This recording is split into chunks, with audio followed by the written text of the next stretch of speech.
পরীর মায়ের ফিরে আসার কামনায় এই পুজো। তুমি দেখো ঠাকুর, দেখ তোর পুজো কি করে গুবলেট করি। আপনি ঠিক আছে? অভি বলে, এই যে আরেকটা কথা শুনুন, আমার শরীরে, আমার গালে যেখানে খুশি মশা পড়ুক, মাছি পড়ুক, যা খুশি পড়ুক, আপনি কিন্তু মারতে আসবেন না, সেই সুযোগটা নেবেন না। যখন কন্ট্রাক্ট হয়েছিল দুটো ভদ্র মানুষের মধ্যে হয়েছিল, তখন তো আর জানতাম না আপনি এতটা অভদ্র। তারপর অভি শুয়ে পড়ে আর ভাবে, যাক, কাল থেকে আমি আর ছুটি আবার একসাথে অফিসে যাব।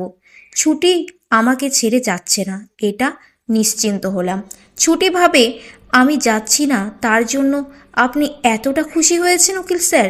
যখন আমি একেবারে চলে যাব তখন কি করবেন? এটা তো একটা কন্ট্রাক্টের বিয়ে, আপনার পরিও আপনার কাছে ফিরে আসবে। তাহলে এতটা কেন মায়া বাড়াচ্ছেন আমার ওপর? অভি তারপর মনে মনে ভাবে, আমি সত্যিই জানি না ছুটির প্রতি এতটা কেন টান হচ্ছে আমার। একদিন তো সত্যি ও আমাকে ছেড়ে চলে যাবে, কারণ এটা তো একটা কন্ট্রাক্টের বিয়ে। পরবর্তী পর্ব দেখতে চাইলে অবশ্যই একটি লাইক ও কমেন্ট করুন।